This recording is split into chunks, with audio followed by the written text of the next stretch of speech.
Mari kita berdoa Bapak Ibu yang sama-sama dengan yang hadir. Kita satu dalam doa. Ya Tuhan Allah yang baik dalam kehidupan kami boleh berkumpul kembali untuk mengikuti perkuliahan pada sore sampai menjelang malam hari nanti. Tuhan tolong berikan kami hikmat, boleh dibukakan mengenai kebenaran akan pendalaman firman-Mu ya Tuhan. Menghadapi setiap dinamika hidup di dunia ini, kami mau terus menjadi terang bagi mereka yang ada di lingkungan di mana kami berada ya Tuhan. Dalam nama Yesus, berikan kami tetap terbungkus dalam satu persekutuan orang percaya, tidak hanya karena kepentingan tetapi betul-betul memiliki rasa saling mengasihi satu dan yang lainnya Tuhan. Rasa satu keluarga dalam jemaat Allah. Dalam nama Yesus kami membuka perkuliahan pada sore bahkan menjelang malam hari nanti. Amin.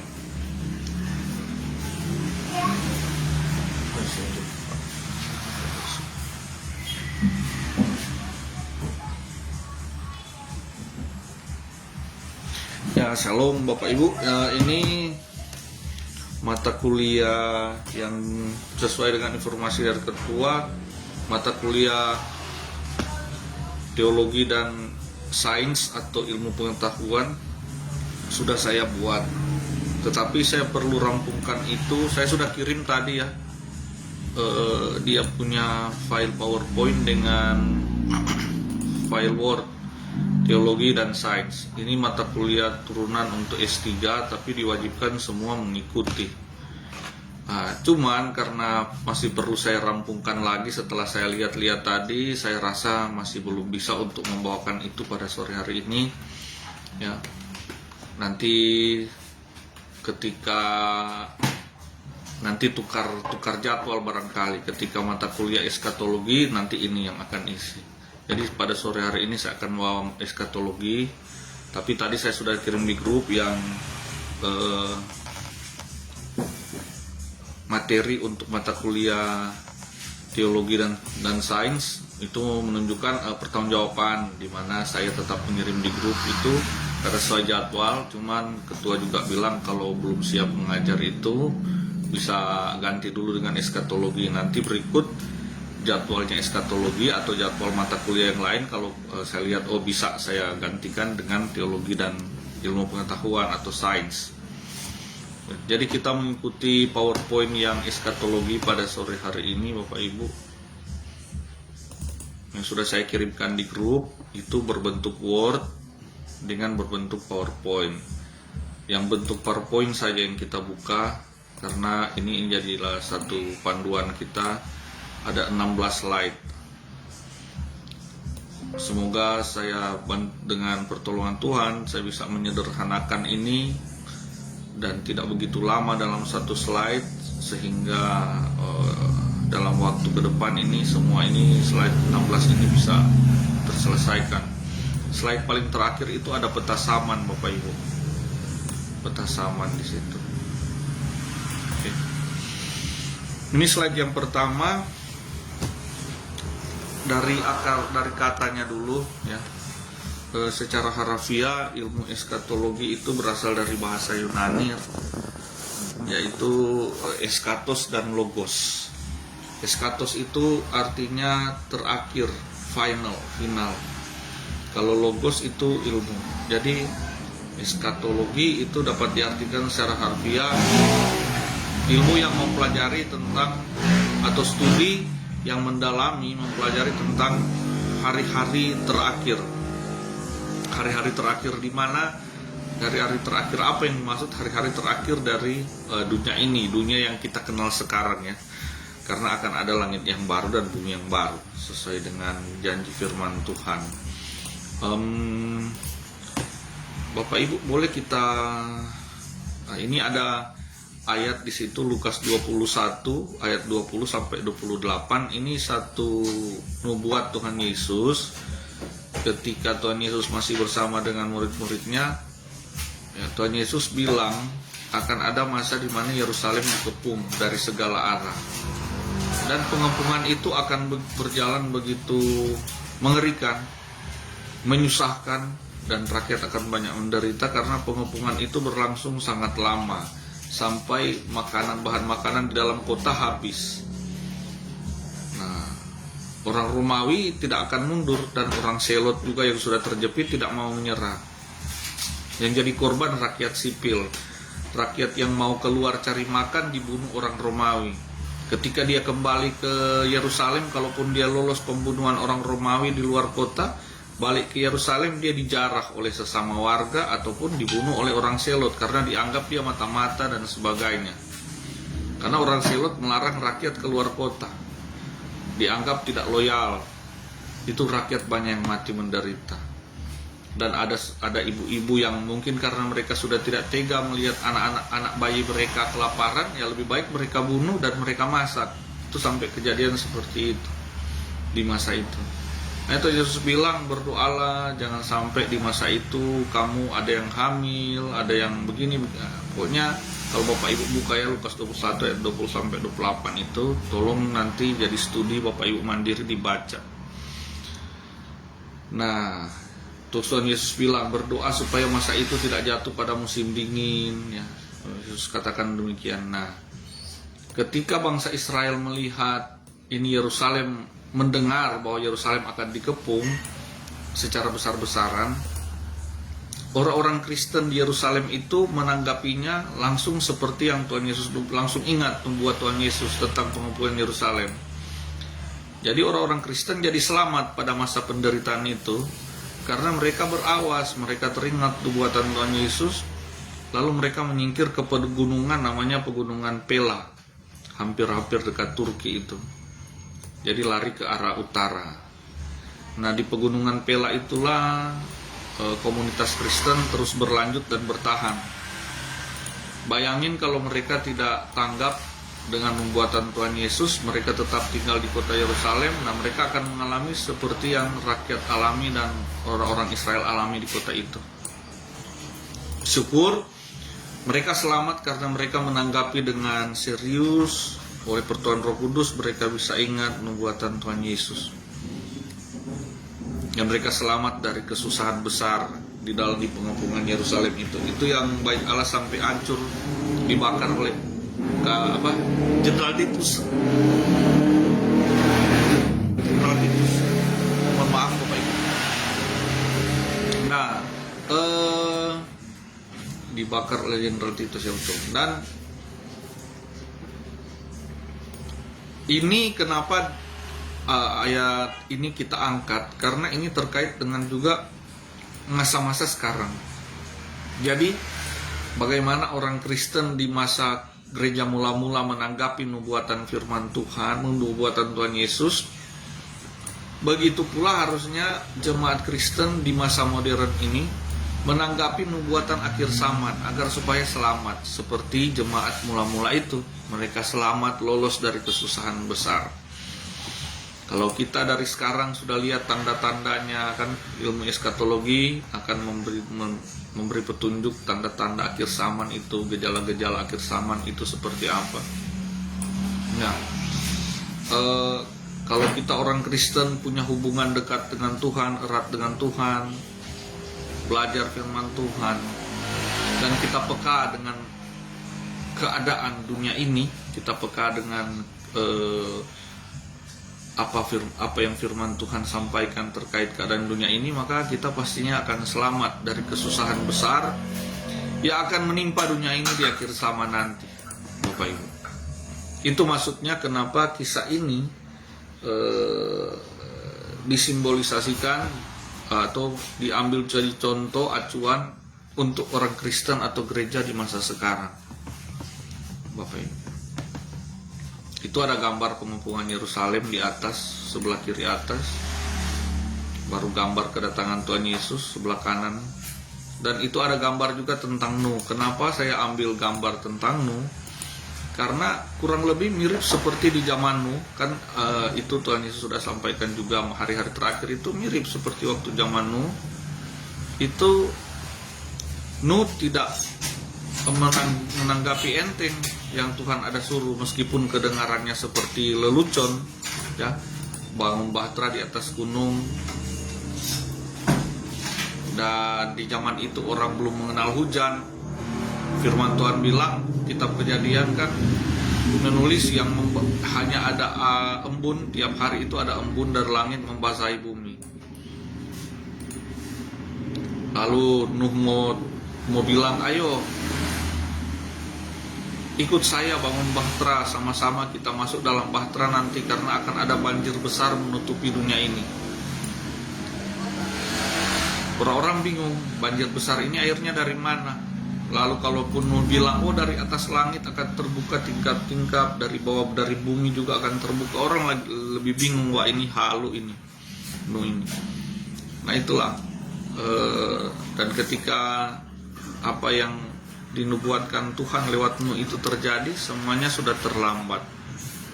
Dan akhirnya orang-orang yang meremehkan buat firman Tuhan atau yang tidak tinggal dalam Tuhan akhirnya mengalami kesusahan besar tersebut.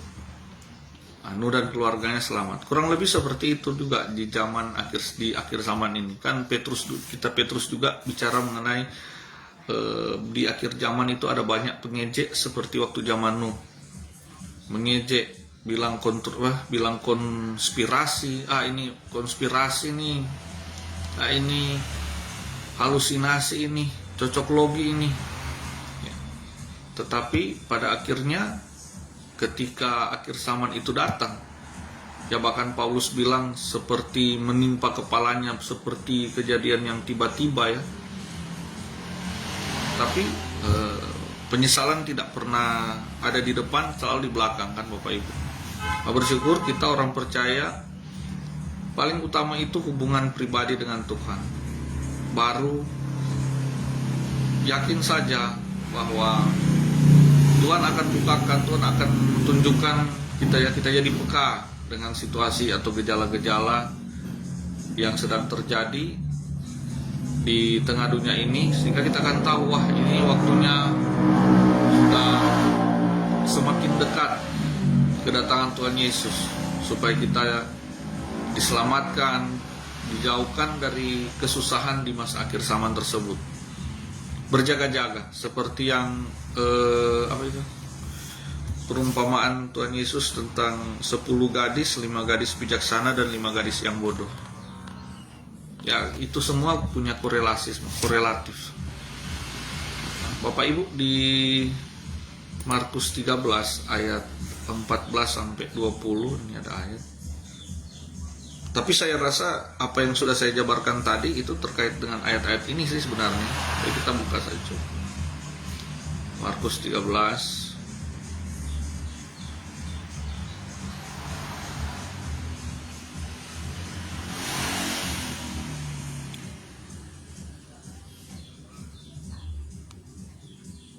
ayat 14 sampai 20. Nah, ini siksaan yang berat dan Mesias palsu. Ini masa-masa di mana menjelang akhir zaman. Kurang lebih juga seperti waktu ini kan Tuhan Yesus sampaikan kejadian yang terjadi di masa itu.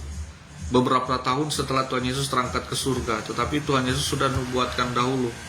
Jadi nubuatan Tuhan Yesus ini dalam ilmu hermeneutika eskatologi dia mengarah kedua masa yang akan terjadi di saat gereja mula-mula dan masa yang akan terjadi di saat gereja modern saat ini. Bapak Ibu,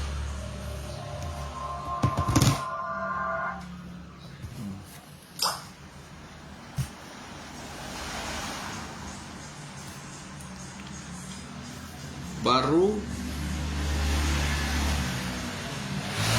setelah masa siksaan yang berat itu di kedatangan anak manusia, perumpamaan tentang pohon ara ayat 24 dan sesudahnya, barulah datang. Tapi pada masa itu ayat 24, sesudah siksaan itu, sesudah ya, matahari akan menjadi gelap dan bulan tidak bercahaya, bintang-bintang akan berjatuhan dari langit dan kuasa-kuasa langit goncang. Nah, pada waktu itu orang akan melihat anak manusia datang dalam awan-awan dengan segala kekuasaan dan kemuliaannya. Itulah Bapak Ibu masa ketika Tuhan Yesus datang, tetapi yakin percaya, bagi orang percaya kan mereka sudah diselamatkan, sudah dilindungi dari segala kesusahan dunia di masa akhir zaman. Ketika kedatangan Tuhan Yesus, ya, yang pertama menjemput orang-orang percaya, dan yang kedua dia datang untuk mengalahkan pemerintahan iblis atau antikristus. Nah, ini slide kedua, ini adalah geopolitik, keadaan geopolitik di dunia di masa-masa saat ini yang sedang sementara terjadi dan tergenapi.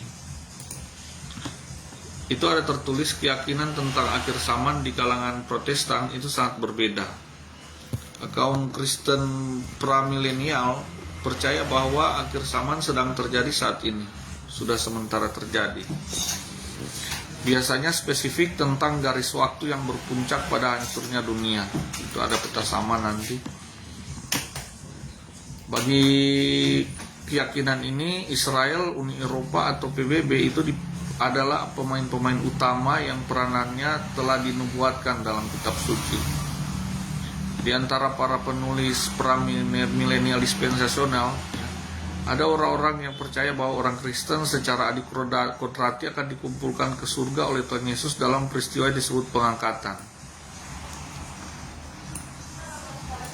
yang terjadi sebelum penderitaan besar yang dinubuatkan dalam yang kita sudah baca tadi, Matius 24 sampai 25, atau yang di Markus 13 tadi dan Lukas 21. Penderitaan besar ini juga disebutkan dalam kitab Wahyu, ya, masa pemerintahan antikristus. Sebenarnya penderitaannya hanya berlaku bagi mereka yang tidak mengikuti sistem antikristus. Nah, cuma dari 7 tahun itu ada 3,5 masa. Setelah 3,5 masa pertama, di 3,5 masa kedua baru dia bertindak kejam. Bapak Ibu, dulu Israel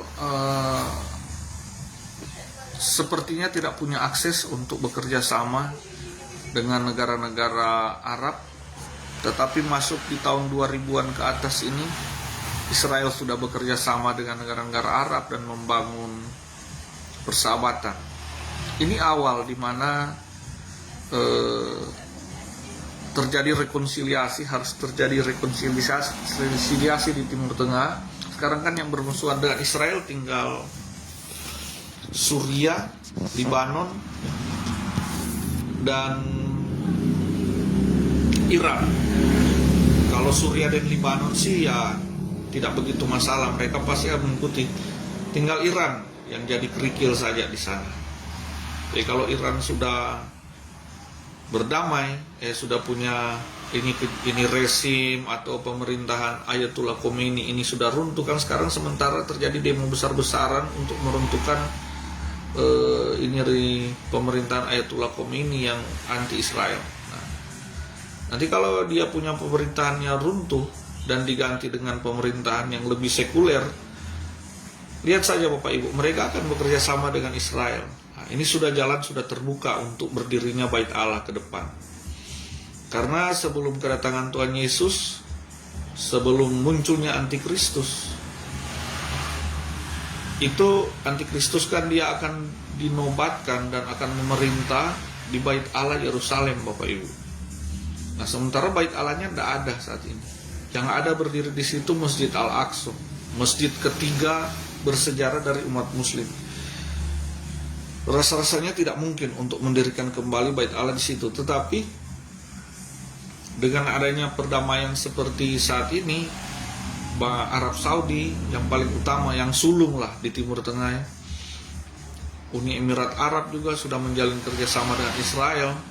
Itu tentara IDF, Israel Defense Force, itu mereka itu ada sekian juta itu direkrut dari orang-orang berdarah Arab Saudi, Bapak Ibu. Bukan hanya berdarah Arab Saudi, tetapi beragama Islam juga jadi tentara IDF. Ini yang banyak sekali orang Indonesia kurang tidak tahu, atau mungkin sudah tahu tapi mengabaikan saja. Berorang Muslim di Indonesia, ya. Baru itu pesawat-pesawat Israel termasuk tank Merkava, tank terkenalnya Israel itu dibeli oleh Arab Saudi, oleh Uni Emirat Arab, dan tank-tank itu yang mereka pakai untuk menyerang negara sesama saudara mereka sendiri ya. Di Yaman itu terjadi perang kan sementara ini Yaman antara pemberontak Houthi dengan pemerintah. Nah, kalau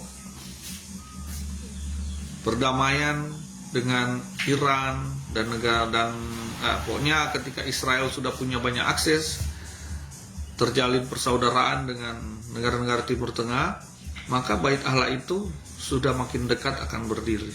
Apalagi terjadi kesepakatan dengan PBB sekarang kan sementara diupayakan untuk bisa Israel dan Palestina itu hidup berdampingan. Nah, itu pasti akan terjadi, pasti itu akan terjadi. Hanya soal waktu. Kita tinggal lihat saja tanda-tandanya. Kalau mereka sudah berdamai dan sudah ada pembahasan untuk bisa bersama-sama di Bait Allah, pembangunan kembali Bait Allah ya. Apakah masjidnya yang akan dirobohkan lalu dibangun rumah ibadah bersama? Karena kalau menurut saya ya, ini menurut saya, kemungkinan besar masjidnya itu kalaupun dirobohkan, ketika dibangun Bait Allah ini, Bait Allah yang dibangun ini bukanlah Bait Allah murni pure seperti zaman dulu yang hanya beribadahnya hanya untuk orang Yahudi, tetapi Bait Allah yang akan dibangun ini dia akan jadi Bait Allah yang sinkretisme, atau Bait Allah yang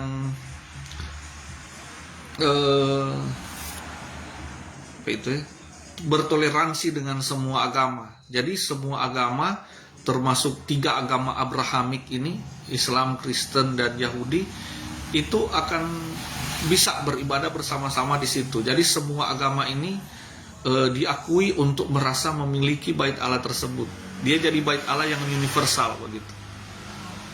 Nah, ini jalan antikrismo berkuasa nanti. Karena dikatakan oleh kitab suci dia akan berdiri memerintah di Bait Allah. Ini antikristus ini, dan dia akan mengaku diri bahwa dialah itu Mesias, Allah yang hidup itu. Nah, kalau kita lihat saja berita Bapak Ibu, bukan berarti Bapak Ibu juga harus nonton berita tiap hari ya. Tetapi ketika terjadi revolusi besar seperti ini, keadaan besar seperti yang dikatakan tadi ya, wah berarti kedatangan Tuhan Yesus sudah makin dekat, atau akhir zaman ya sudah makin dekat. Mari kita selalu mawas diri, mempersiapkan diri ya. Dan sebenarnya kok kata berjaga-jaga ini, kita manusia tidak akan sanggup berjaga-jaga, bahkan setiap detik sekalipun ya, setiap detik, apalagi ya setiap detik. Tapi ada Roh Kudus yang berjaga-jaga di dalam kita, karena Roh itu sifatnya kekal, Bapak Ibu. Itu yang dimaksud berjaga-jaga, orang yang mau hidup di dalam Roh, mau hidup dalam tuntunan Roh Allah, atau hidup dalam hubungan yang kontinu dengan Allah. Itu maksudnya berjaga-jaga, bukan berarti melek mata terus atau memuji Tuhan terus dan sebagainya. Hidup ini adalah kepujian untuk Tuhan.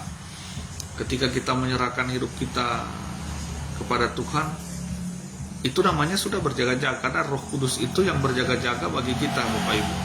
Kan ada ayatnya bilang dia mewakili kita untuk doa yang tidak terucapkan. Itu sama, itu maksudnya dia berjaga-jaga untuk kita, Bapak Ibu, dalam dia punya keluasan makna. Sore mari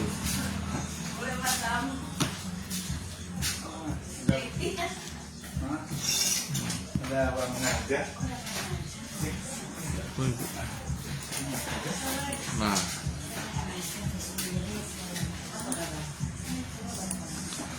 ini slide yang ketiga Bapak Ibu. Ini slide yang ketiga, saya ada lampirkan sebuah gambar atau bagan. Ini bagan berdirinya masyarakat ekonomi Eropa yang akhirnya dia berkembang menjadi Uni Eropa, Persatuan Negara Eropa, Persatuan Negara-Negara Eropa. Nah, Bapak Ibu lihat itu bendera Uni Eropanya. Dia punya mereka bersatu nanti Uni Eropa ini dia punya 5 elemen atau lima elemen di dalam satu kesatuan Uni Eropa ini.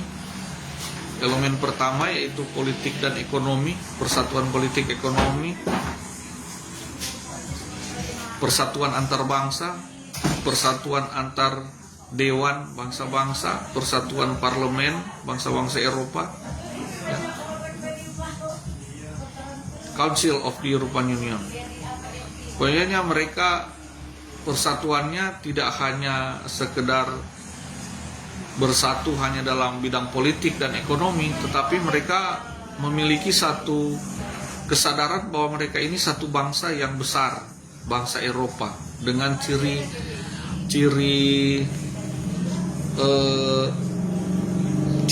etnikal, ciri ras yang khusus, ya, mata biru, bule, ya, sebagainya, berambut pirang,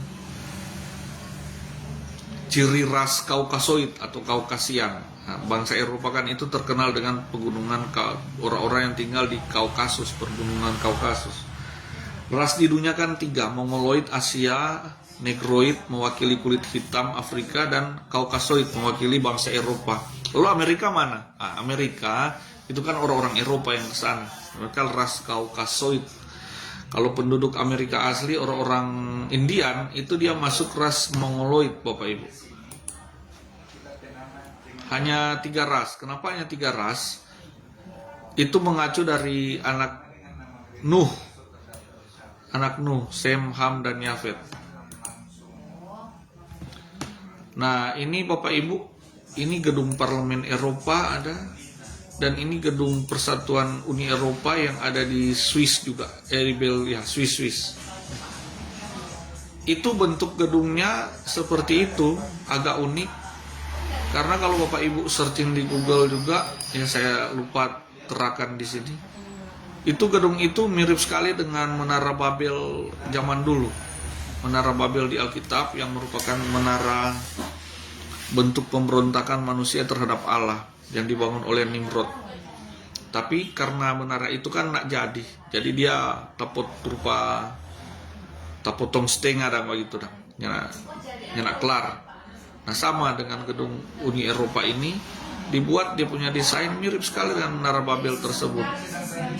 Apakah ini kebetulan atau memang sengaja mereka bangun seperti itu karena memiliki spirit yang sama? Lalu pertanyaan, kenapa bagi yang awam, ya, barangkali teman-teman, Eropa, kenapa persatuan itu dianggap justru negatif oleh nubuatan firman Tuhan? Tidak, ini bukan juga negatif bagaimana, tetapi sesuai nubuatan firman Tuhan,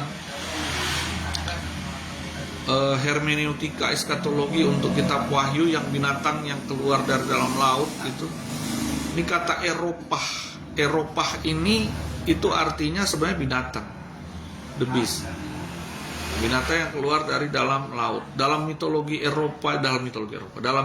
Yunani kuno juga ada seorang perempuan yang bernama Eropa dalam legenda Yunani kuno. Dia berkeliling di daratan itu zaman dulu, menaiki seekor binatang yang keluar juga dari dalam laut, ya, berbentuk, ya.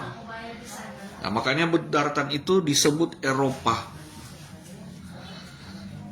Nah, dalam ilmu tafsir eskatologi kitab Wahyu, bahwa hewan yang keluar dari dalam laut ini adalah binatang yang keluar dari dalam laut ini adalah persatuan negara-negara di Eropa. Itu dilihat dari dia punya berkepala 7 dan bertanduk 10, melambangkan negara-negara awal yang membentuk ini koalisi Eropa ini. Pertama kan mereka membentuk koalisi militer. Pakta Warsawa itu Eropa Timur dibentuk oleh pengaruh dari Rusia, lalu muncullah NATO dibentuk oleh pengaruh Amerika untuk menandingi ini Pakta Warsawa. Akhirnya Pakta Warsawa hilang, lenyap, maksudnya ya, tidak berlanjut. Akhirnya NATO yang terus bisa berlanjut di Eropa. Nah, dari persatuan militer untuk keamanan bangsa Eropa, mereka akhirnya terpikirkan bagaimana untuk bisa bersatu secara ekonomi. Itulah masyarakat ekonomi Eropa, MEE. Baru mereka mulai terpikirkan kita harus bersatu, bukan cuma sampai di situ, tapi harus secara menyeluruh, bahwa kita ini satu bangsa. Semangat bersatunya mereka juga itu kan muncul juga dari ketika mereka sadar bahwa 2 kali perang dunia itu selalu berawal dari mereka, bangsa Eropa. Pecah perang dunia 1 dari konflik mereka di daratan Eropa, pecah juga perang dunia 2, konflik juga di daratan mereka Eropa. Tapi ternyata ini bukan kebetulan, kejadian-kejadian bersejarah ini bukan kebetulan, rupanya mau mengarah di mana mereka akan bersatu, dan akhirnya muncul satu kekuatan ekonomi yang baru. Kan sekarang mata uang euro itu sudah bersaing dengan dolar, malahan sudah lebih tinggi dari dolar. Dan akhirnya apa yang dulunya tidak mungkin, sebenarnya kalau mau pikir tahun 90-an tidak mungkin orang masyarakat Eropa ini akan bersatu menjadi satu bangsa, tapi sekarang itu sudah terjadi. Ada beberapa bule dari negara-negara di Eropa yang pernah saya ingat sekali. Satu itu dari Ukraina, pernah ketemu dengan saya ya dari sana. Yang paling terakhir saya ingat ada orang Ukraina. Ketika bercakap-cakap,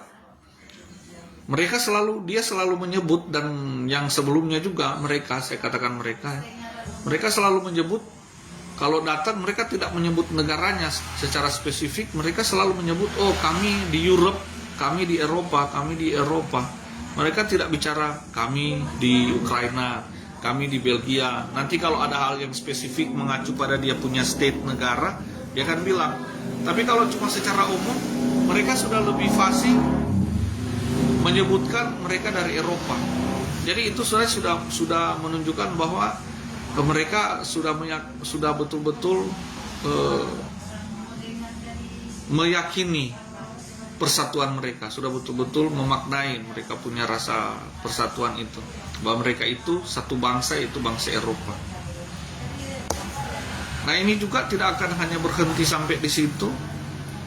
Ketika dunia mengalami krisis seperti lalu, kan COVID itu krisis seluruh dunia Bapak Ibu. Ini para globalis yang menjadi kaki tangan untuk kemunculan antikristus, atau disebut ya Freemason atau Illuminati ya, mereka itu. Mereka memang sedang merancang seperti waktu COVID lalu, virus yang cuma virus rancangan, virus bohong-bohongan sebenarnya, untuk jadi jembatan menuju globalisasi seperti saat ini, AI juga di mana-mana seperti saat ini. Mereka juga pasti saat ini sedang merancang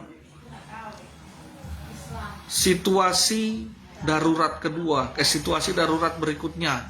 Krisis apa yang akan mereka munculkan, ya, dengan cara berbohong, sebenarnya penipuan yang sudah direncanakan. Krisis apa yang akan mereka buat berikutnya secara global, supaya ini memantik manusia untuk tunduk dan merasa bahwa kita harus bersatu, memantik manusia untuk bersatu.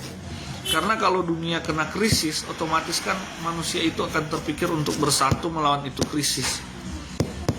Misalnya, kalau ada berita diberitahu meteor akan jatuh, dan kalau dia jatuh bumi akan hangus, lenyap, sebagainya.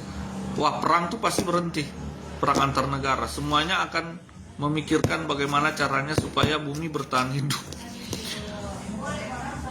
Kira-kira seperti itu, maksudnya contoh. Jadi ketika mereka munculkan krisis secara global, mereka sedang berusaha bagaimana mempercepat kesadaran manusia untuk manusia ini mau akhirnya bersatu. Bangsa-bangsa akhirnya mau bersatu, tunduk. Karena tidak ada lagi bangsa yang kuat, bangsa yang lemah. Ketika krisis terjadi, semua bangsa akan jadi lemah. Dan semua bangsa akan berpikir, wah, satu-satunya cara atau jalan ya jadi satu pemerintahan dunia, satu ekonomi dunia, supaya sama-sama bertumbuh, sama-sama kuat, sama-sama bertahan hidup. Itu arahnya ke sana, Bapak Ibu.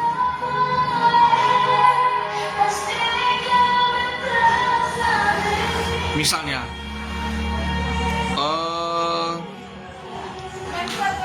dulu sebelum terorisme menjadi global, katakanlah di masa Osama bin Laden ya, itu awal-awal terorisme jadi global.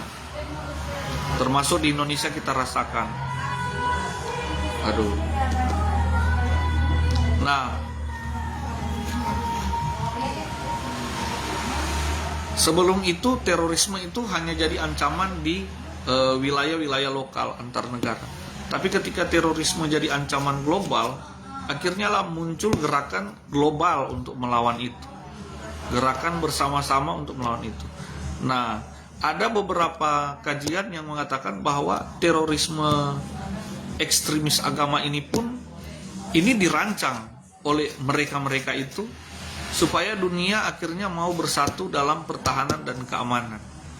Nanti ada lagi untuk bidang ekonomi, bidang kesehatan, apa saja di semua lini ini mereka lakukan upayakan krisis supaya ketika krisis itu terjadi memantik, membawa, menggiring manusia untuk semakin menyadari bahwa mereka harus bersatu. Nah, ini menara Babel sebenarnya yang modern, bersatu tanpa melibatkan Tuhan. Karena tujuannya dari persatuan ini, tujuan dari antikristus adalah menjauhkan manusia dari Tuhan, membuat manusia merasa bahwa kita bisa tanpa Tuhan. Kita ras unggul, kita manusia unggul begitu. Kita punya akal budi, kita punya kepintaran, knowledge, kita punya kemampuan. Jadi tanpa Tuhan asal kita bersatu kita bisa. Itu sebenarnya, dan halus, memang halus. Kemarin saya sudah bahas mengenai banyak ideologi dunia yang memang sengaja dimunculkan. Itu akan jadi agama dunia ke depan. Universalisme. Membuat dunia akhirnya seluruh bangsa, seluruh individu memiliki paham universal. Kebersamaan. Karena dengan paham itu akhirnya dunia bisa saling menerima satu dengan yang lain. Tapi masalahnya kembali, ya, rekaan ini dilakukan oleh iblis dengan tujuan manusia bersatu, tapi ujungnya untuk memuliakan bukan Tuhan, tetapi memuliakan sistem pemerintahan iblis nanti lewat antikristus itu.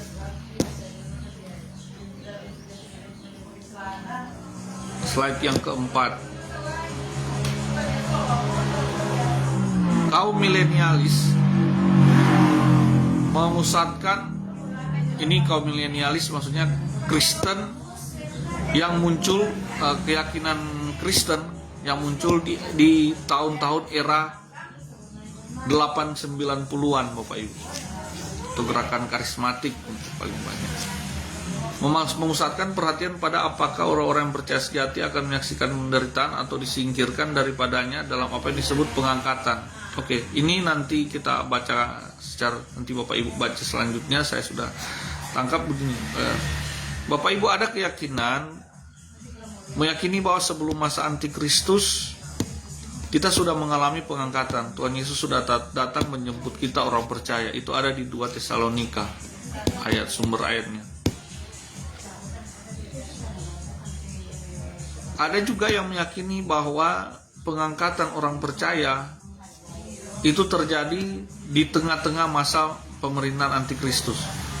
Karena menurut kitab Daniel kan dia 3,5 tahun satu masa, dan 3,5 tahun satu masa berikutnya. Ada 7 tahun. Masa di mana antikristus berkuasa. Nanti di 3,5 tahun yang kedua dia akan merajalela, mengakui diri sebagai Mesias, pembinasa keji di bait Allah, ya Bapak Ibu.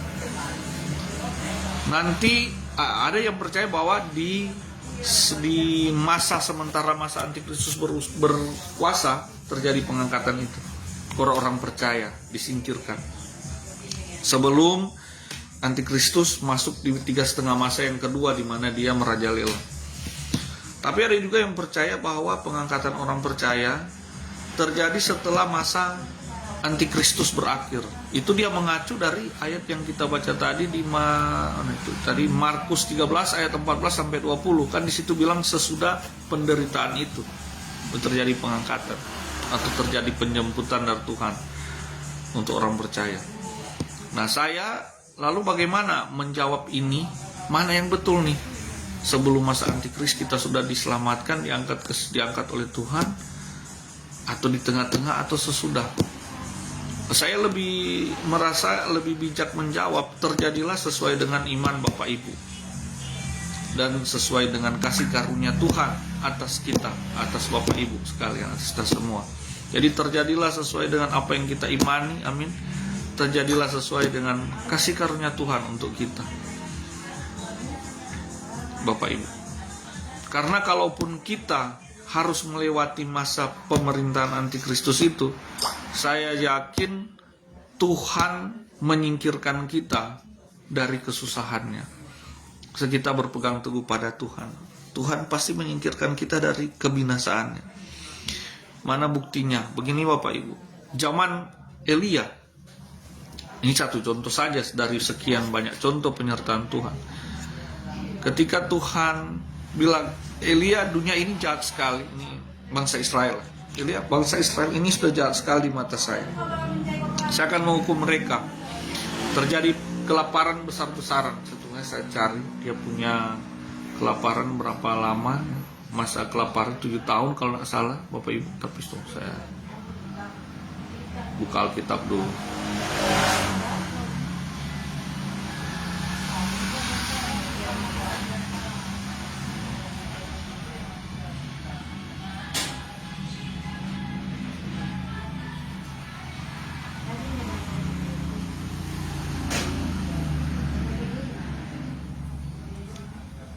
Tahun itu ada di 1 Raja-Raja 17 sampai 18 di zaman pemerintahan Raja Ahab.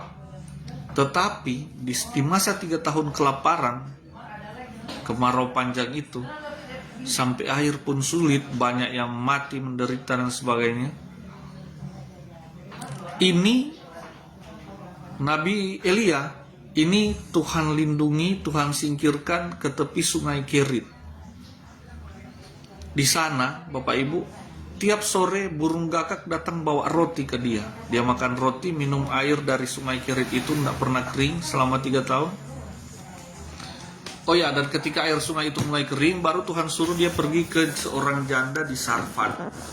Di situ dia dapat makan, minum, dan Tuhan pelihara mereka, Bapak Ibu. Itu minyak, tepung, tidak habis-habis, air tidak habis-habis.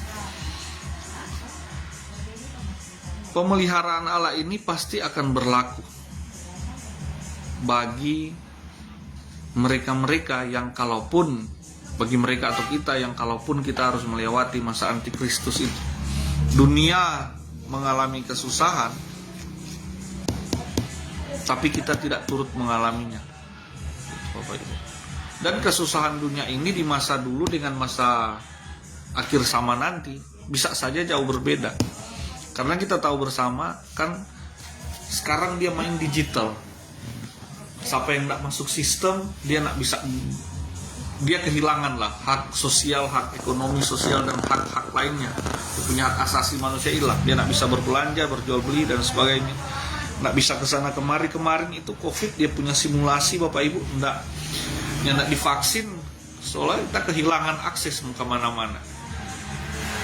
Itu baru awal. Penderitaannya seperti itu Bapak Ibu. Bagi mereka yang menolak sistem, otomatis dia jadi penjahat internasional, jadi ekstremis, jadi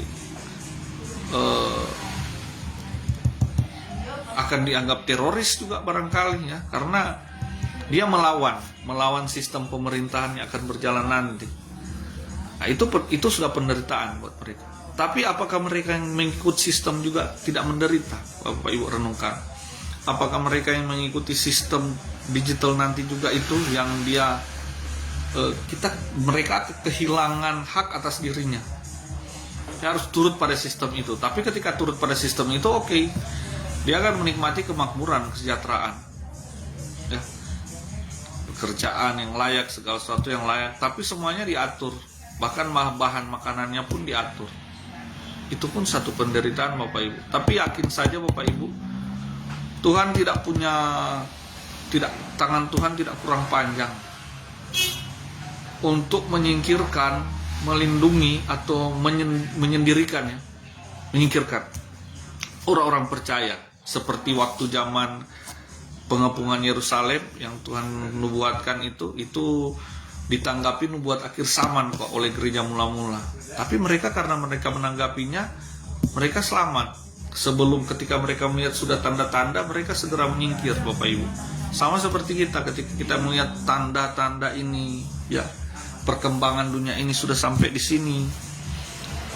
Ketika kita sudah mengerti dan sadar bahwa perkembangannya ini sudah semakin mendekati ke penggenapan itu, kita otomatis sudah punya kewaspadaan atau sudah punya persiapan. Tetapi saya lebih meyakini bahwa bukan kita yang repot-repot untuk mempersiapkan diri, ya, harus sedia. Inilah seperti kalau bilang 7 hari mau mati lampu, itu ada berita seperti itu bahkan disampaikan oleh Komjen ya Dharma. Bukan kita juga harus kalau menurut saya bukan kita juga harus repot-repot harus sedia ini sedia itu. Yakin saja Tuhan pasti punya cara, punya pertolongan ya di saat masa kesusahan itu datang. Dan kalaupun di saat masa kesusahan atau antikristus itu terjadi, kalaupun itu terjadi dan kita belum mengalami pengangkatan, tetap yakinlah Bapak Ibu bahwa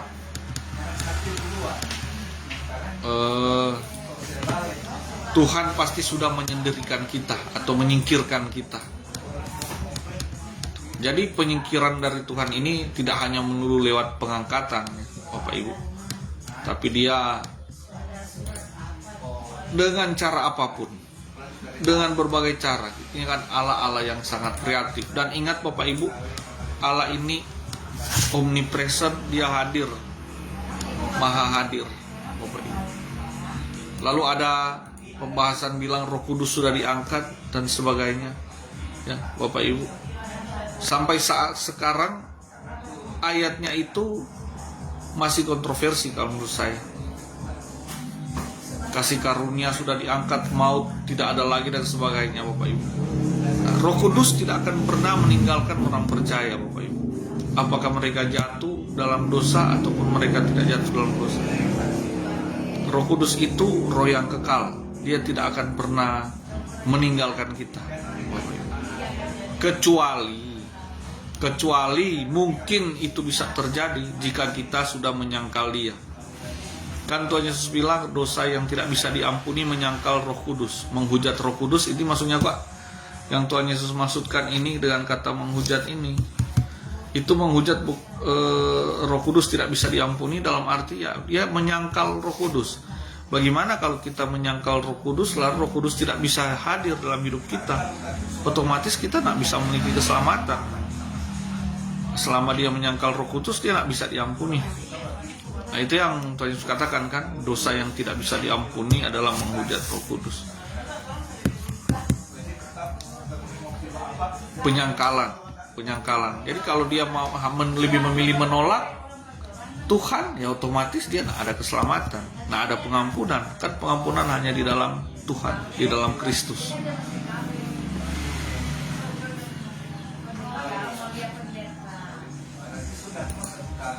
Nah, slide yang kelima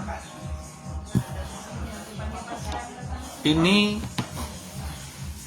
ada gambar Tower of Babel, Menara Babel. Baru itu ada gambar gedung parlemen Uni Eropa, mirip kan. Lalu di saat pembukaan Olimpiade di London 2012 itu mereka buat juga ya model seperti Menara Babel. Dan itu Olimpiade 2012 sama Olimpiade yang barusan di Paris itu ya. Tahun berapa ya Olimpiade di Paris itu? Barusan itu. 1 atau 2 tahun yang lalu. Itu sangat kental dengan simbol-simbol satanisme. Trik-trik atau kode-kode satanisme. Kode-kode dari kelompok ini. kelompok pemuja setan ini ya, atau antikristus itu. Itu kental sekali dengan simbol-simbol itu, Bapak Ibu. Bapak Ibu bisa searching saja ya. Mereka menunjukkan eksistensi mereka. Kan ini olimpiade tak salah, itu kan olahraga. Iya. Cuma kan iblis berusaha menumpang di berbagai event, berbagai bidang, berbagai segmen. Dia berusaha menungganginya. Iblis kan ini tukang tunggangi. Dia berusaha menunggangi di segala apapun yang bisa dia tunggangi untuk menunjukkan dia punya eksistensi, menunjukkan dia punya dalam tanda kutip kuasa. Dia punya keinginan atau kehendak. Dan perlu Bapak Ibu ingat, kalau buka sejarah olimpiade itu kan dari mitologi Yunani. Untuk menghormati dewa Zeus, dibuatlah perlombaan di Gunung Olimpia, Gunung Olympus di Yunani. Itu sebagai bentuk merayakan dan menyembah ini dewa Zeus. Itu cikal bakal olimpiade gitu. Lalu dibuatlah, oh nanti kita buat olimpiade, ambil tarik sejarah dari sana, Bapak Ibu.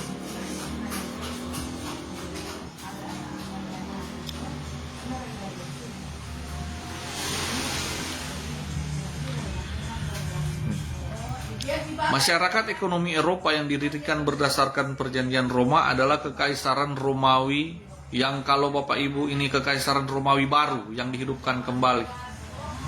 Yang di kitab Wahyu itu di kitab Daniel itu ada binatang yang kelima ya. Binatang yang kelima, kerajaan Romawi yang baru itu lebih ganas, karena Daniel lihat ini binatang yang kelima yang keluar dari dalam laut ini. Kalau binatang 1 sampai 4 itu meskipun dia bengis, kelihatan mengerikan ya, tetapi masih ciri-ciri hewan. Meskipun ada dia bersayap, bertaring dan sebagainya, tapi masih ciri-ciri hewan. Tapi binatang yang kelima yang dilihat oleh Daniel yang terjadi di masa saat ini, itu binatang kelima, pemerintahan atau kekuasaan yang kelima. Itu binatang yang keluar, Daniel heran karena ini besi semua, metal, besi. Nah, para teolog eskatologi, para teolog akhir zaman ada yang bilang ya inilah di zaman sekarang robotik, besi, AI dan sebagainya.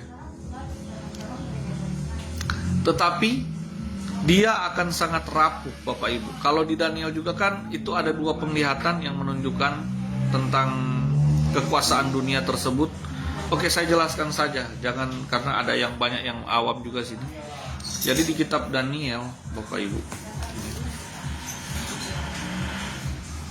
kita buka saja kitab Daniel ya.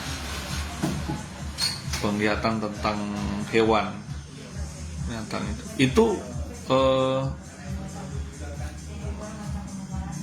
nubuat Allah tentang akhir zaman lewat Daniel, yang sudah terjadi maupun yang belum terjadi di zaman Daniel dan terjadi setelah beberapa tahun zaman Daniel dan yang akan terjadi.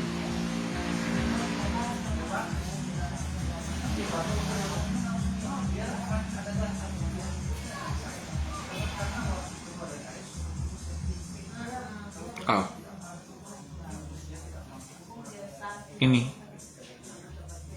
di Daniel pasal 7, keempat binatang dan anak manusia. Anak manusia yang dimaksud siapa? Yesus Kristus, Mesias, anak Allah, anak manusia. Nah, di Daniel 7 ini kita kalau membaca semua udah habis waktu. Tuhan beri penglihatan, ada 4 binatang besar naik dari dalam laut, keluar dari dalam laut. Binatang pertama, dia rupanya seperti seekor singa dan mempunyai sayap burung Raja Wali. Aku terus melihatnya sampai sayapnya tercabut dan dia terangkat dari tanah dan ditegakkan pada 2 kaki seperti manusia, dan kepadanya diberikan hati manusia. Ini binatang yang pertama melambangkan kekuasaan dunia yang pertama yang pernah berkuasa di dunia, Bapak Ibu. Ini kekuasaan dunia ini adalah kekuasaan di mana Daniel hidup di masa itu. Kerajaan Babelonia kuno, Babel, kerajaan Babel. Ingat Raja Nebukadnezar ya, Dia sampai menghujat Tuhan dan akhirnya dia jadi gila kan. Jadi gila sekitar 7 tahun itu. Setelah dia lepas dari gila, dia memuliakan Tuhan. Nah, ini binatang yang pertama ini adalah kerajaan Babel yang pernah menguasai dunia. Kekuasaan dunia yang pertama yang berhasil kekuasaan yang pernah menguasai dunia, kekuasaan dunia pertama.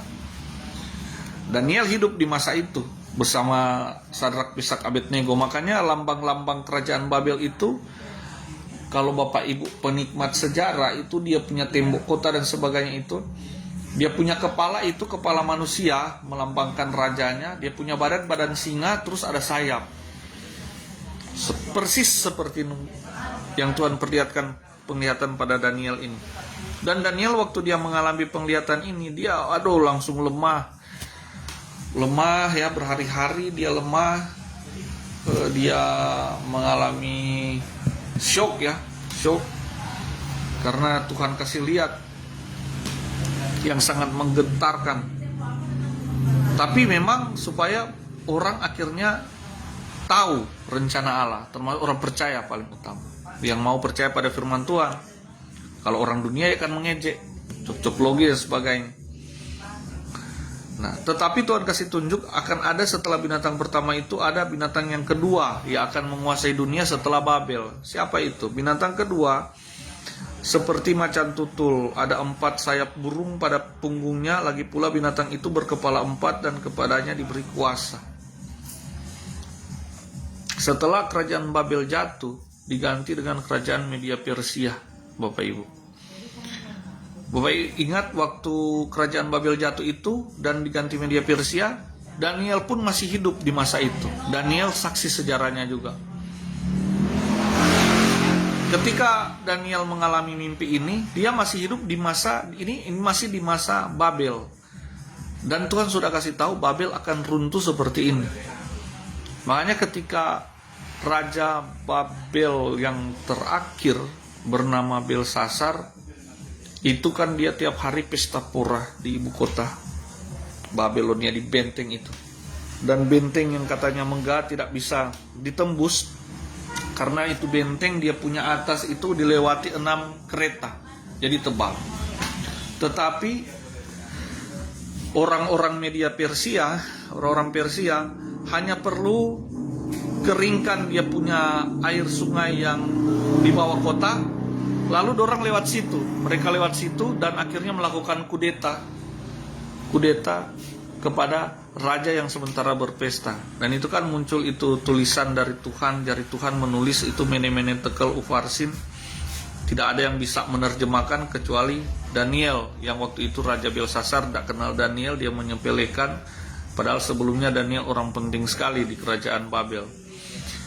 Tapi dia posisinya masih di istana, cuma dia tidak dipakai oleh raja. Tapi di akhir hidup si Belsasar, di akhir hidup juga dari kerajaan Babel, Daniel dipanggil, dia yang bisa terjemahkan itu arti menetekel ufarsin. Dan artinya adalah kekuasaan Belsasar itu dicabut, dan dari Babel beralih ke pemerintahan kekuasaan dunia yang kedua, Media Persia. Nah, terjadi nubuatan Tuhan tersebut ya. Baru setelah kekuasaan Media Persia muncul kekuasaan yang ketiga.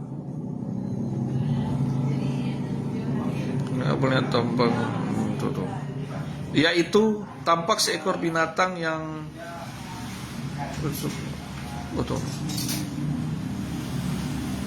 yang pertama tadi kan seekor singa mempunyai sayap seperti burung raja wali, ya sudah. Dan yang kedua, mohon maaf, tadi saya salah baca, bukan macan tutul. Yang kedua, yang Media Persia, dia rupanya seperti beruang. Ini Media Persia, berdiri pada sisinya yang sebelah dan 3 tulang rusuk masih ada dalam mulutnya di antara giginya. Ayolah, demikian dia katakan padanya, ayo makanlah daging banyak-banyak. Kerajaan Media Persia. Kemudian setelah Media Persia muncul kekuasaan yang ketiga, kekuasaan dunia yang ketiga. Kerajaan yang ketiga yang menguasai dunia pada saat itu, yaitu kerajaan Yunani Makedonia. Ini Makedonia, kerajaan kecil, lalu dia bisa berkuasa, menguasai sampai Yunani dipersatukan dan mereka mulai merambah area selatan, menyerbu daerah di daerah Israel ya, daerah Yudea itu, sampai mereka akhirnya menyerbu media Persia dan jadi kekuasaan dunia yang ketiga, Bapak Ibu. Namanya Kerajaan Yunani Makedonia. Pemimpinnya itu Alexander Agung. Dia meninggal masih muda ya, usia 30 sekian, masih muda. Karena dia tidak hanya berhenti sampai di media Persia, dia terus sampai ke India, Bapak Ibu. Kekuasaannya itu sampai ke India dan dia stop di sana karena dia kena panah di India, lalu tarik kembali pasukan. Ini Alexander Agung inilah yang membangun kota Alexandria yang sampai sekarang dia punya kota itu namanya tetap Alexandria di Mesir. Kekuasaannya itu sampai Kartago, sampai itu Afrika bagian utara itu, Mesir. Itu kota Alexandria yang sampai sekarang namanya tetap dipertahankan Alexandria, kota yang sangat indah itu dibangun oleh Alexander Agung. Tapi Alexander Agung dia tidak sempat melihat kemegahan kotanya yang dia bangun, dia pakai dia punya nama. Karena sebelum dia melihat, dia udah mati duluan. Haus kekuasaan ya. Nah, itu kerajaan Yunani Makedonia yang meruntuhkan kuasa dunia yang kedua tadi, media Persia. Lalu setelah kerajaan Yunani Makedonia muncul hewan yang keempat. Kemudian aku melihat ayat 7 dalam penglihatan malam itu tampak seekor binatang yang keempat yang menakutkan dan mendahsyatkan, dan ia sangat kuat. Ia bergigi besar dan besi. Ia melahap, meremukkan dan sisanya diinjaknya dengan kakinya. Ia berbeda dengan segala binatang yang terdahulu.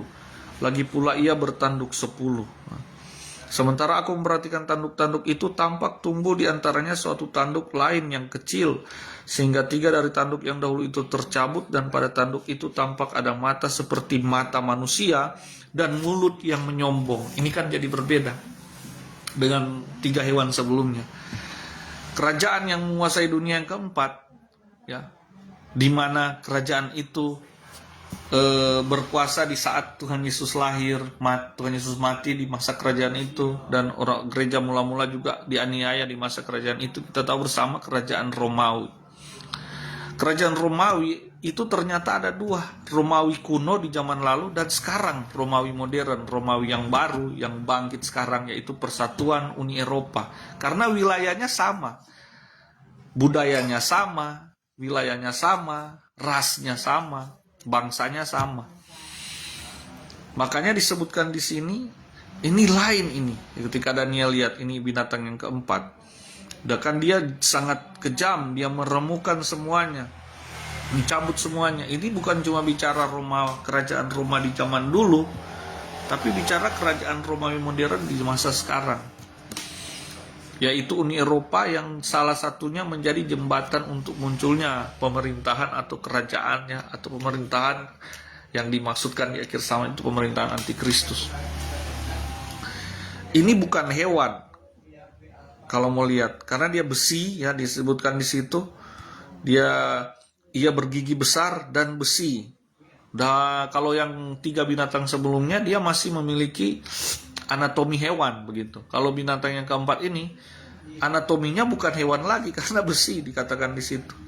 Dan yang paling garis bawahi, dia pada tanduk yang kecil itu ya, tanduk yang kecil yang muncul itu, dia memiliki mata manusia seperti mata manusia dan mulut yang menyombong, Bapak Ibu, dari yang tanduk dari binatang itu. Yang tanduk paling kecil justru. Ini kan garis bawahi, ini kan ciri khas dari pemberontakan terhadap Allah, ciri khas dari iblis, antikristus, Bapak Ibu. Ini saya mau kasih supaya paham ya secara sederhana begini, supaya tidak banyak mau panjang lebar menjelaskan untuk meyakinkan. Iblis waktu dia jatuh dalam dosa, dikatakan oleh kitab Yesaya, dia bintang yang gilang gemilang, menganggap diri seperti Allah, ya kan, mau menyamai Allah. Itu kan kesombongan. Dosa yang paling pertama dilakukan adalah dosa kesombongan oleh iblis. Ya.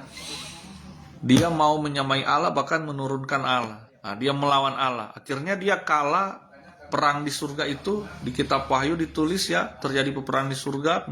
Mikael, panglima perang Allah, malaikat perang Allah, memenangkan pertempuran itu ya. Lalu Allah membuang iblis ke bumi. Lalu iblis membawa dia punya penyesatan, dia punya semangat pemberontakan ini, dia punya semangat kesombongan ini, pemberontakan ini, dia bawa, dia mau tanamkan sama manusia. Hawa sini, makan nih buah, kamu seperti Allah. Allah ini gini, dia tidak mau kok ngoni sama dengan dia, makanya ngoni tetap bodok-bodok begitu saja, tidak bisa perintah diri sendiri. Coba kalian makan ini buah, kalian akan punya knowing, punya pengetahuan. Memang sih dia manusia jadi punya pengetahuan, tapi pengetahuan baik dan jahat inilah yang menjadi awal mula kesusahan manusia. Pengetahuan inilah yang membuat manusia itu susah sendiri, Bapak Ibu. Memang dia jadi tahu, tapi dia jadi susah oleh pengetahuan itu karena tidak dibarengi dengan buah pohon kehidupan. Makanya ketika Yesus datang, ini buah pohon kehidupan, jalan kebenaran dan hidup. Makan ini buah ini, Kristus ini. Dan Tuhan Yesus bilang kan, dagingku benar-benar makanan. Wah, apa ini? Menyatu dengan dia, dia jadi buah pohon kehidupan buat kita. Supaya pengetahuan yang sudah terlanjur masuk, pengetahuan karena dosa itu, pemberontakan itu sudah terlanjur masuk, dimurnikan, dibersihkan oleh kehidupan Allah di dalam kita, supaya kita nak menderita lagi oleh pengetahuan kita itu. Yang membuat Adam dan Hawa dan manusia selanjutnya menderita kan karena pengetahuan itu masuk. Dulu awalnya masih pure, masih murni, polos. Setelah masuk pengetahuan tersebut, ya jadi beban. Jadi beban.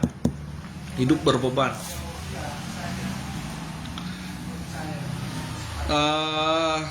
Jadi spirit kesombongan itu masuk ya, pada manusia. Manusia berusaha menyamai Allah dengan caranya sendiri.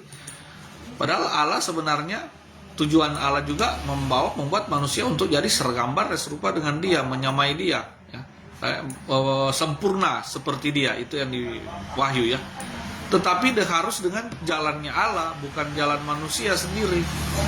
Nah, iblis tawarkan ke manusia, tidak dengar-dengar, lawan.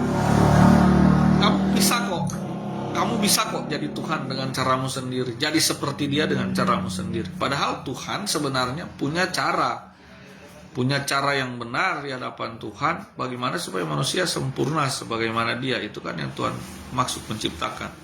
Bahkan dikatakan di Wahyu, kita memerintah bersama-sama dengan dia, orang-orang percaya. Coba, memerintah di bawah dia, tidak. Dikatakan situ, memerintah bersama-sama dengan dia. Dan dia yang jadi terang, siang dan tidak ada lagi siang, tidak ada malam, karena di kota Yerusalem baru itu ya, yang baru dan bumi baru ya disebutkan di situ, yang ada hanyalah terang, karena dia Allah yang terang itu hadir sasaran kita. Iblis ini dari awal menipu kita, Bapak Ibu. Sayang sekali kalau manusia, kalau orang masih mau ditipu oleh iblis dengan gemerlapnya dunia yang fana dan bohong. Iblis mau pakai itu tipu sama Salomo, mempan. Tapi akhirnya Salomo sadar bahwa kegemilangan dunia ini, kemuliaan dunia ini fana dan sia-sia. Salomo sadar, kita pengkhotbah, dia tulis. Iblis tawarkan itu ke Yusuf lewat Potifar, ya kan, punya istri. Yusuf tolak. Iblis tawarkan itu ke Esau. Dunia ini lebih indah, buruanmu, hobimu, minatmu, hidupmu itu lebih indah daripada, itu lebih berharga daripada hak kesulungan Allah. Ngapain? Ibrenebon depan mata itu lebih berharga. Esau ikuti, Bapak Ibu. Tapi akhirnya Tuhan Yesus pun iblis tawarkan hal serupa. Padahal ini tawaran iblis kan ini mengajak untuk memberontak seperti dia, mengajak untuk rusak seperti dia. Hanya saya kalau di sekolah Bapak Ibu, ini mungkin sedikit berlebihan, tetapi Bapak Ibu bisa kaji. Saya bilang ke anak-anak, kalau anda ini usil sendiri, ya Anda ini nakal sendiri. Misalnya Anda mau bolos, ya bolos aja sendiri, begitu. itu masih oke lah. Salah, tapi ya bagi saya itu masih oke, meskipun salah ya, diurus sebagainya, pihak sekolah urus dan sebagainya sih ya. Tapi bagi saya yang akan saya sangat geram ketika Anda mau bolos, Anda ngajak orang lain, Anda ngajak teman yang lain yang tidak ada niat mau bolos, Anda ajak. Dan yang paling parah, kalau Anda ajak dengan ancaman, kalau nggak bolos saya pukul kamu. Nah, itu yang saya bilang ke anak-anak, ini parah. Karena gini Bapak Ibu, iblis ya, dia kerjanya kan fitnah, dia fitnah Allah, ya kerjanya memfitnah, kerjanya menghasut, kerjanya mengajak orang untuk jadi sama dengan dia begitu. Mengajak orang untuk bagaimana dia melakukan yang jahat di hadapan Allah. Yuk kamu manusia ikut yuk. Justru ini yang benar nih, ini yang senang, ini yang bahagia, ini yang benar, ini kamu dapat hidup kamu dari sini. Ya itu Bapak Ibu. Jadi di sini sifatnya kan mengajak orang. Nah, anak-anak sendiri paham ketika jadi jadi sama rupa iblis kan? Nah, kamu sendiri yang bilang, saya bilang. Kamu sendiri yang ngerti. Jadi sama seperti iblis, sifatnya iblis. Mengajak orang untuk melakukan yang jahat. Kalau dia nyana ajak-ajak kok bolos, dia cuma DP diri sendiri. Ya urusannya dia sendiri, nanti mau diurus ya. Tapi ini dia ajak orang lain, dia ancam orang lain. Itu kan sudah menyerupai ya, iblis. Bapak Ibu, menghasut dan sebagainya. Nah, ini Bapak Ibu, mata seperti mata tanduk itu, ada mata seperti mata manusia dan mulut yang menyombong.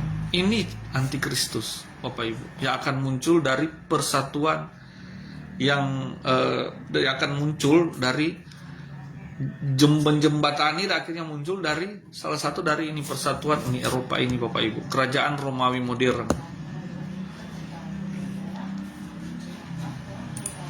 Slide yang ke-6, Israel kan dia punya posisi yang sangat sentral karena bait Allah di sana dan antikristus akan memerintah di sana. Otomatis dia akan membuka jalan hubungan juga dengan Eropa ini. Israel bekerja sama dengan Uni Eropa. Dan nantinya sesuai nubuatan firman Tuhan, nantinya ketika antikristus berkuasa, bangsa Israel itu makmur bersama bangsa-bangsa lainnya di bawah sistem tatanan dunia baru itu. Dan bangsa Israel merasa mereka menjadi bangsa pemimpin dunia. Nah, ini yang mereka inginkan. Waktu Tuhan Yesus datang, mereka ingin Tuhan Yesus memulihkan tahta Daud dan Salomo, bikin kerajaan Israel seperti dulu lagi, menguasai banyak bangsa.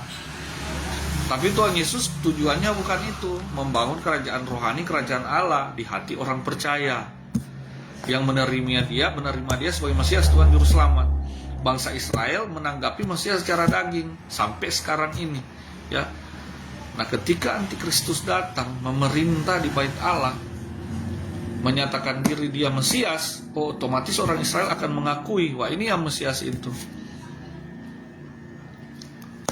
Yang akan mengakui juga Mesias nanti Bapak Ibu, dia harus punya darah Yahudi. Yang akan mengakui diri sebagai antikristus, yang akan mengakui diri sebagai Mesias dan ternyata dia adalah antikristus, ya. Dia harus punya darah Yahudi, karena hanya orang berdarah Yahudi, hanya keturunan dari Yahudi yang bisa yang diakui sebagai Mesias, karena Mesias datangnya kan dari sana. Jadi itu salah satu ciri Mesias yang akan mengakui diri sebagai Mesias, padahal dia sebenarnya antikristus. Dia adalah orang Yahudi, berdarah Yahudi setidaknya. Bapak Ibu, teknokrat di dunia ini, saya jauh bukan Bill Gates, tapi teknokrat dunia ini juga ya. Bill Gates itu darahnya Yahudi. Pemilik FB, Mark Zuckerberg, dia darah Yahudi Jerman. Semua usahawan-usahawan di dunia ini yang terkenal dunia itu, darah Yahudi. Boleh dikata 90-an% lah mereka pegang. David Rockefeller keturunannya, ya, Rothschild keturunannya, yang bankir sedunia itu yang menguasai ekonomi dunia itu orang-orang Yahudi, darah Yahudi. Meskipun kewarganegaraan mereka bukan Yahudi lagi, tapi mereka orang Yahudi, Bapak Ibu.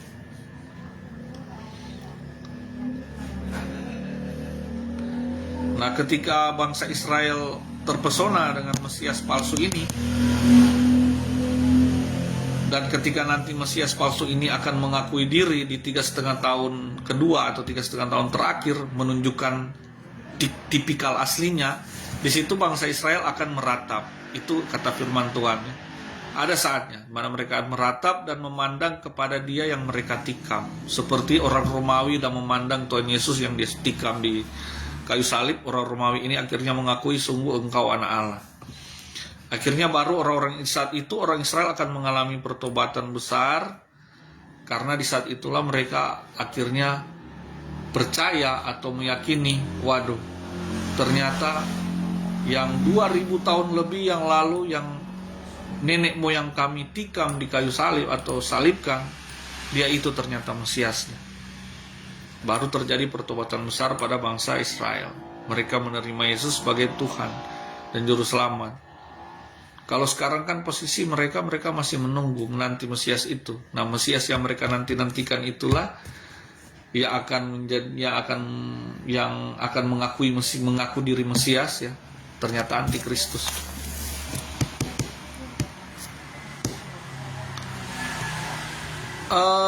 Lembu betina merah. Lembu betina merah yang akan dikorbankan di Bait Allah itu sudah ada. Beritanya dari tahun 2000-an awal. Ya, saya pertama kali baca beritanya, lihat fotonya. Kalaupun lembu itu masih hidup sampai saat ini, ya, berarti lembu itu yang memang akan dikorbankan. Tetapi kalau lembu itu dia umpamakan masih butuh waktu ke depan dan lembu itu mati, berarti itu setidaknya dia punya keturunan dan cirinya adalah lembu betina merah, Bapak Ibu. Itu memang sudah mereka siapkan. Lembu yang akan dikorbankan pada pentahbisan bait suci nanti, Bapak Ibu. Sementara bait suci itu kan sementara ini pun wacana untuk pembangunan ada, tetapi izin atau situasi belum memungkinkan. Meskipun situasi belum memungkinkan, tetapi mereka sudah menyediakan, Bapak Ibu. Berarti mereka sudah yakin dengan pasti bahwa dalam waktu ke depan, mau cepat atau lambat, akan terjadi itu paham universalisme itu, paham sedunia itu. Dunia akhirnya bisa saling menerima. Dan menurut analisa saya, Bait Allah yang akan berdiri nanti itu Bait Allah yang universal. Dia tidak hanya mewakili keagamaan Yahudi, tapi dia akan mewakili keagamaan Kristen, keagamaan Islam di situ, ya, bahkan keagamaan sedunia. Karena agama-agama di dunia ini sementara mau dipersatukan lewat paham dunia ini. Di slide 13 itu Bapak Ibu boleh lihat, setiap tahun, saya kurang tahu sejak tahun berapa, tapi yang pasti ini digagas PBB, ya. Setiap tahun selalu ada pertemuan antar beragama, antar pemimpin, tokoh-tokoh pemimpin agama dunia. Dan di tahun 2019, para pemimpin tokoh agama dunia ini membuat satu perjanjian atau fakta yang berisi bahwa, dan itu ditandatangani oleh mereka semua, inisiasinya adalah Paus sendiri. Makanya bagi orang Katolik fundamental, sudah ada gerakan di Katolik fundamental itu yang menolak kepausan, paus mereka sendiri, karena mereka menganggap paus mereka telah mengawinkan gereja dengan agama-agama lain. Tetapi memang itu satu gejolak akhir zaman yang tidak bisa mau dihalau, karena memang akan mengarah ke sana. Agama ini akan semakin kehilangan. Saya sebut saja, kalau bicara agama saya menyebut ke internal kita. Iman Kristen akan semakin mau dibuat bias, ya, kehilangan pondasinya yang kuat, karena akan dicampur baurkan dengan pemahaman dunia yang bisa menerima keyakinan lain jadi keyakinan kita tanpa sadar. Itu dilakukan oleh moderasi. Nah, sekarang paham modernisme, paham moderat. Akhirnya turunannya itu salah satunya moderasi beragama. Baik. Cuma ya sudah saya jabarkan yang pertemuan terakhir lalu, mata kuliah ilmu budaya, ya, dan budaya populer. Ini persatuan dunia ini mau mengarah pada penyembahan terhadap iblis atau jembatan untuk pemerintahan iblis. Persatuan dunia ini diarahkan iblis tanpa Tuhan.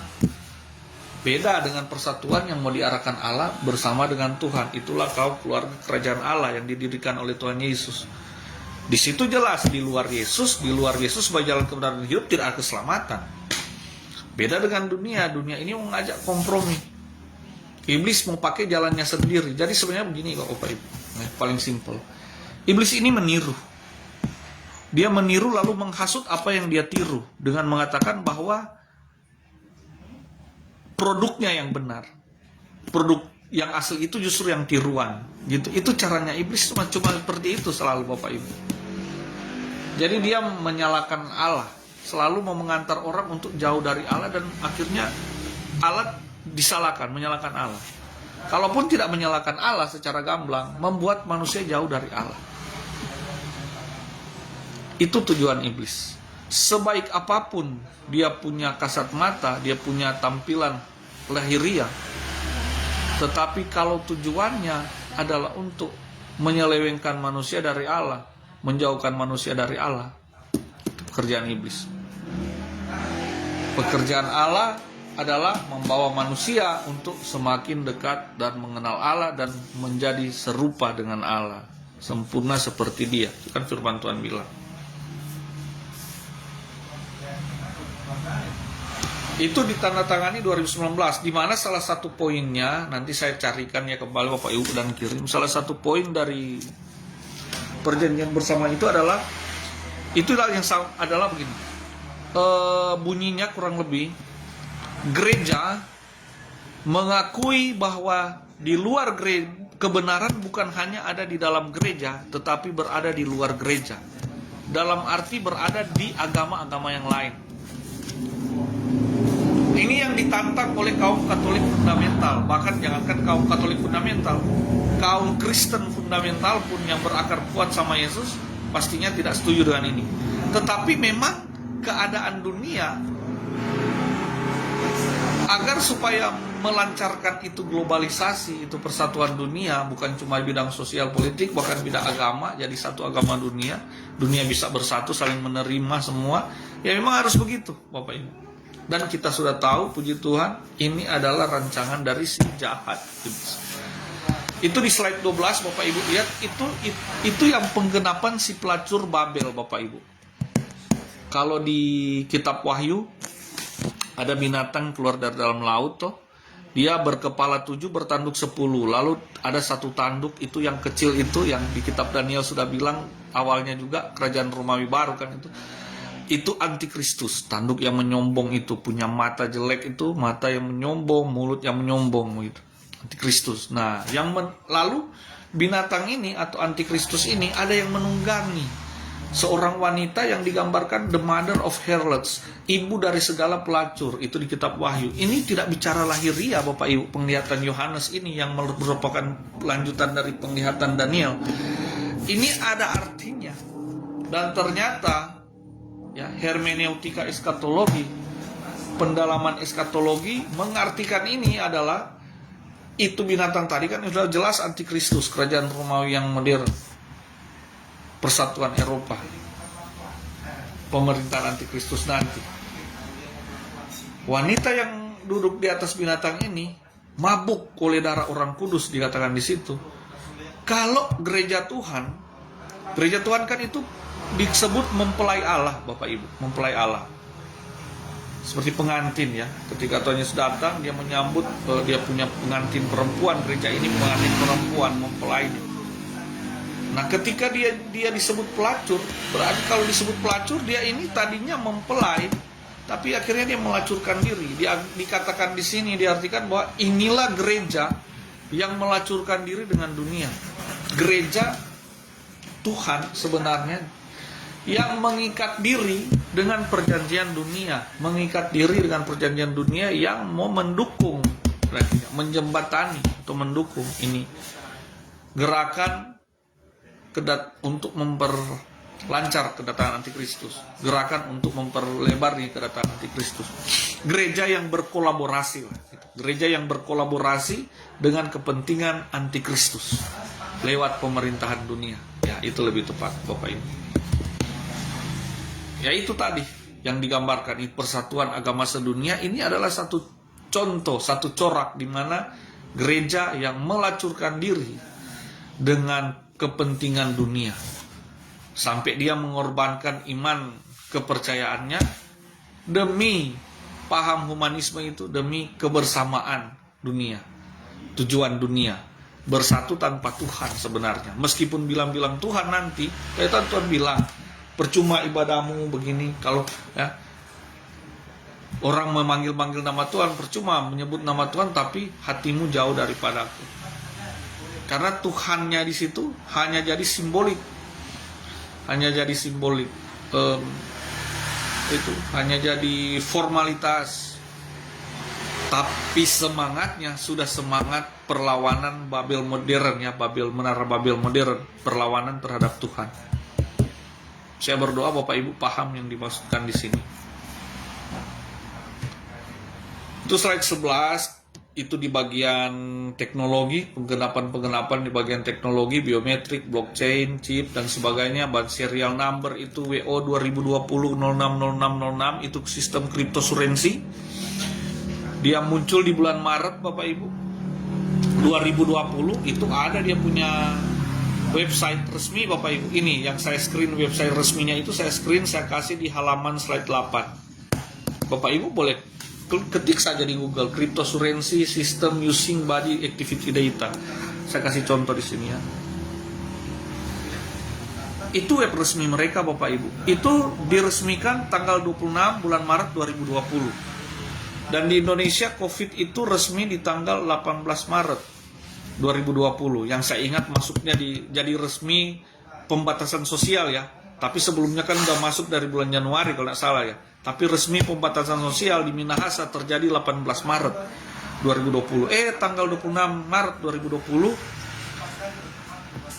Microsoft ya, milik Bill Gates ya, Microsoft, dia mengeluarkan cryptocurrency system using body activity data. Mata uang digital yang berbasis sistem sistem mata uang digital yang berbasis data aktivitas tubuh. Mata uang digital basisnya data aktivitas tubuh, berarti mau ditanam di body ini. Itu nomor serial numbernya unik, 2020 060606. Mana buktinya ini? Itu dia punya screen dari websitenya, itu saya sudah taruh di slide 8, Bapak Ibu bisa lihat. Dan ini coba kita cari ya, ini saya buka, saya cari. Kalau Bapak Ibu malas cari di rumah nih, bisa cari ya di Google. Bapak Ibu bisa buktikan, ketik saja yang cryptocurrency itu, yang dia punya nama cryptocurrency. Itu website resminya Bapak Ibu dari mereka, bukan cocok-cocokan logi atau website cuma mau cocok logi. Itu memang website resmi mereka Bapak Ibu. Karena mereka harus tunjukkan kan, dia punya ketika launch itu, di launching itu produk itu, dia harus ditunjukkan, harus dipublikasikan begitu. Lihat website resmi mereka.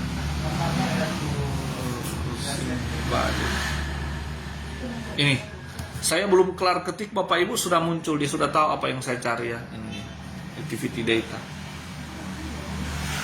Nah ini Bapak Ibu, ini Bapak Ibu muncul. Ini tampilannya ya di pencarian.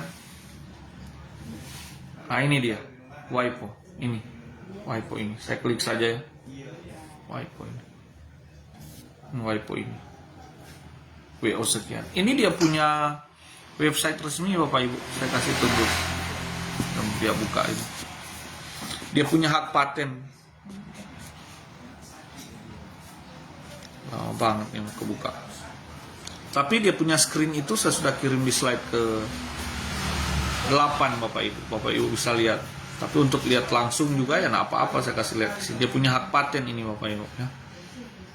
Website resminya. Itu bisa diterjemahkan. Dulu awal ketika saya buka tahun 2020, dia baru bahasa Inggris dan bahasa Perancis. Tapi sekarang sudah banyak bahasa, bisa diterjemahkan ke dalam banyak bahasa, termasuk bahasa Indonesia. Lama ini.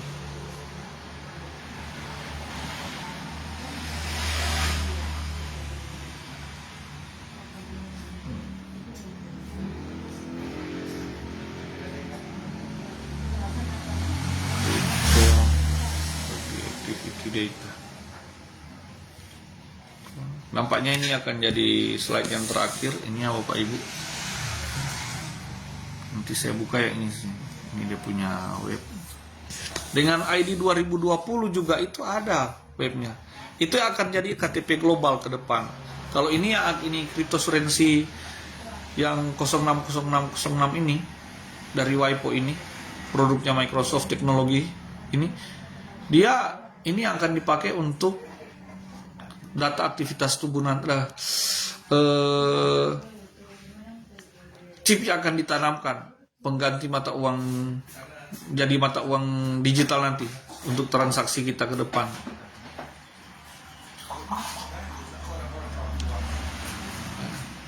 Ini situasi sementara saya sekali sangat lalot ya Bapak Ibu.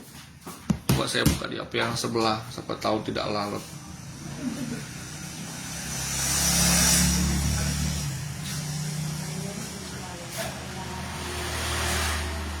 Tapi nanti Bapak Ibu bisa sambil buka juga di HP Bapak Ibu sendiri.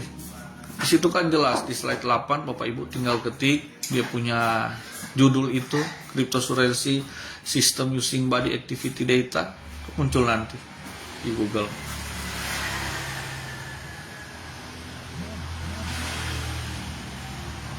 Bentar ya.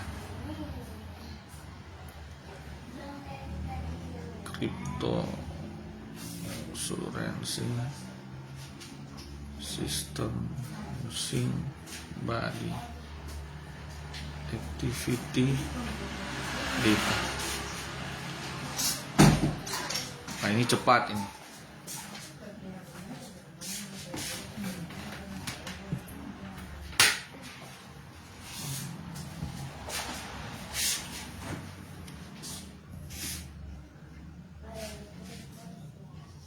Semoga ini langsung terbuka. Sambil menunggu ini terbuka, saya masuk di, saya coba kasih lihat slide yang mungkin slide saja yang paling terakhir itu. Ini di slide yang ke-15, tanda-tanda kedatangan Tuhan Yesus juga yang spesifik. Saya kasih tugas begini saja ke Bapak Ibu, karena waktu kalau mau jelaskan ini akan panjang Bapak Ibu, supaya Bapak Ibu baca ya semua ayat ini. Tanda-tanda kedatangan Tuhan Yesus makin dekat, atau tanda-tanda akhir zaman. Bapak Ibu di slide 15 itu ada 1, 2, 3, 4, 5, 6, 7 ayat. Bapak Ibu kirimkan garis besar dari ke-7 ayat tersebut ya. Ini 7 ayat ini pun tidak hanya dalam satu buku, misalnya Matius 28. Itu ayat 19 sampai 20, tidak hanya satu ayat. Jadi dalam 7 alamat ayat ini, alamat kitab ini, Bapak Ibu tuliskan garis besarnya. Jadi ada 7 garis besar terkait dengan gejala-gejala akhir zaman. Nanti Bapak Ibu masukkan ke saya. Ini lama sekali dia punya jaringan ya, terbuka. Nanti Bapak Ibu kirimkan ke saya tugasnya. Coba saya buka di laptop. Kita tinggal buka itu dan kita selesaikan. Coba buka di laptop ya. Siapa tahu cepat kalau di laptop.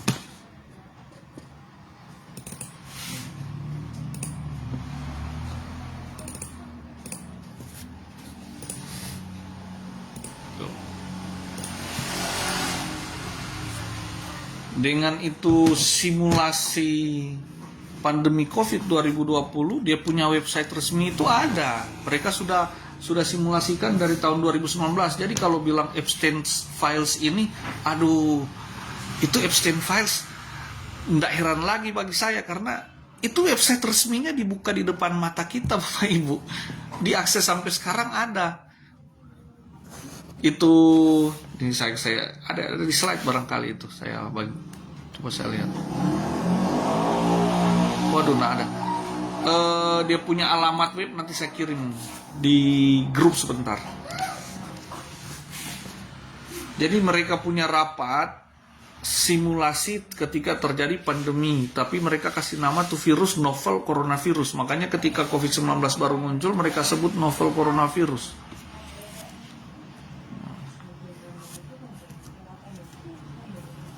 Crypto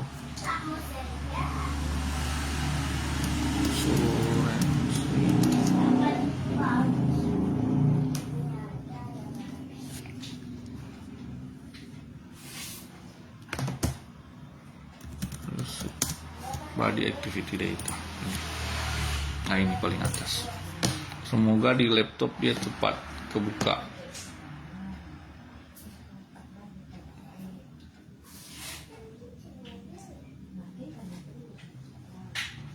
Waduh, memang lalut dia mau buka ya. Bapak Ibu lihat. Jadi nanti Bapak Ibu cek sendiri ya. Ini lalut sekali dia punya paten ini Bapak Ibu. Mas, ini terbuka. Ayo.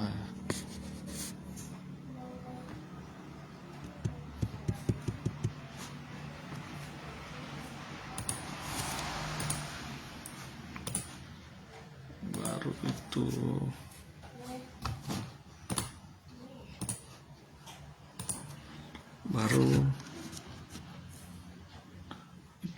Itu dia punya event 201. Kalau Bapak Ibu yang ketik saja event 201 ya, itu simulasi pandemi. Ini event 201 ini saya kasih tunjuk dulu yang simulasi pandemi karena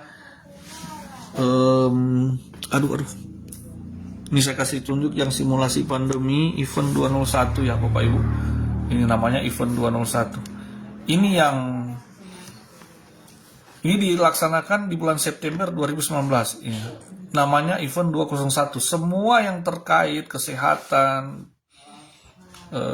teknologi, IT, komputer sebagainya ya, pendidikan, semua yang terkait itu diundang di sini untuk bahas bagaimana menghadapi pandemi. Itu September 2019 Bapak Ibu.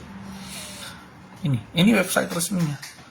Sampai video-videonya ada di sini Bapak Ibu. Tinggal Bapak Ibu klik-klik lah ini. Klik-klik, rajin-rajin klik, buka-buka ini. Kalau mau otaknya pingin cari tahu ya. Jadi kalau abstain files ya. Kalau ini resmi malahan. Jadi apakah itu kebetulan September 2019 mereka bahas akan terjadi pandemi secara global, lalu terjadi dari Desember sampai pecah 2020. Ini masih lama dia membuka ini cryptocurrency ini Bapak Ibu. Tapi screennya saya sudah kirim di slide ya. Nanti Bapak Ibu bisa cek saja sendiri.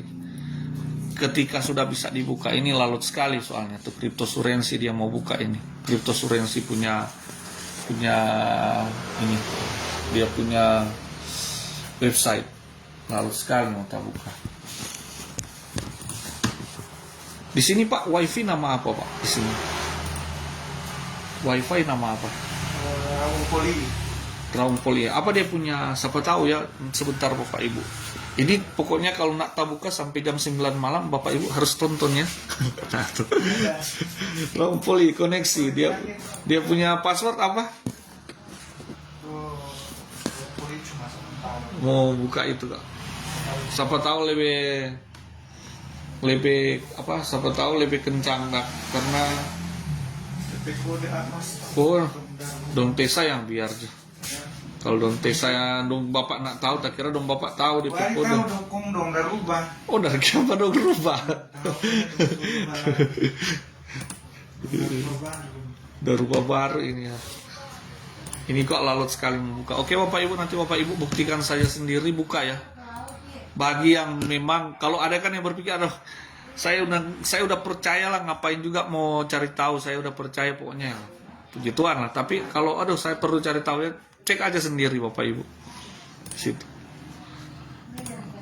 Dengan kalau ID 2020 KTP global nanti website resminya udah ada dari dulu, dari tahun 2017 kalau nggak salah itu website itu. ID 2020. Uniknya di situ Accenture yang IT semua Bapak Ibu. Sama WHO, Gavi ada di situ. KTP global kok ada kaitannya dengan vaksin ya. Gavi kan itu gabungan aliansi vaksin sedunia yang didirikan oleh yayasan vaksinnya Bill Gates. Ada di situ Bapak Ibu. Apa kaitannya KTP global dengan vaksin? Ada Bapak Ibu. Nah bisa saja dengan secara awam ya, secara sederhana kita bisa bilang yang tidak vaksin tidak dapat KTP. Gitu aja, tidak terdata. Itu bahaya ke depan seperti itu. Tapi yakinlah Bapak Ibu ya bahwa Kalau Tuhan kasih tahu tentang apa yang akan terjadi nanti pada kita orang percaya, itu bukan untuk menakut-nakuti. Tapi Tuhan kasih tahu supaya kita, ketika kita tahu, justru kita gembira, kita bahagia karena kedatangannya makin dekat. Kebinasaan dunia yang saat ini, yang sesat ini makin dekat, dan kedatangan dunia yang baru, Yerusalem baru itu, langit dan bumi baru, Wahyu bilang itu semakin dekat. Itu maksudnya. Jadi finalnya itu semakin dekat, kita justru semakin bahagia, semakin menanti-nantikan kedatangan Tuhan. Karena kita tahu kemenangan orang percaya itu semakin dekat. Ngapain takut? Yang takut orang dunia ini. Dunia inilah yang takut bersama iblis, karena mereka yang kalah di finalnya kan, Armageddon dan sebagainya. Mereka yang jadi terdakwa di sana, mereka jadi yang binasa di sana, Bapak Ibu. Kita orang-orang yang disimpan Allah untuk kemenangan bersama-sama dengan Dia. Mengapa kita harus takut? Jadi kalau Tuhan kasih tahu ke Elia akan terjadi kelaparan, Elia apakah dia takut? Tidak, karena dia tahu Tuhan pasti melindungi dia,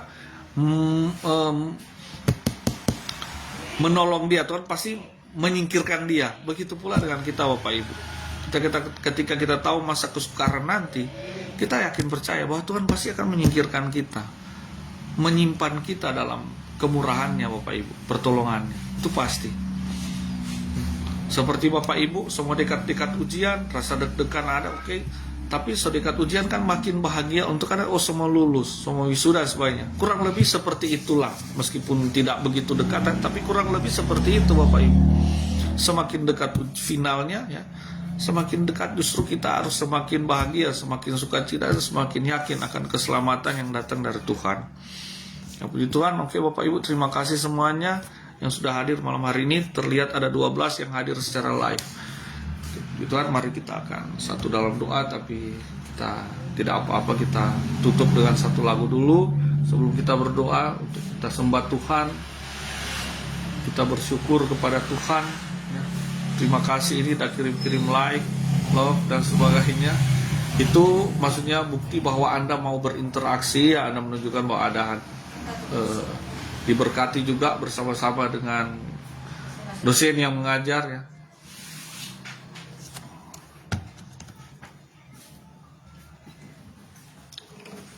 Allah itu omnipresent, maha hadir. Itu saya diberkati sekali ketika juga saya merampungkan jurnal, Bapak Ibu, yang kemarin saya kirim. Tuhan kasih juga kasih hikmah.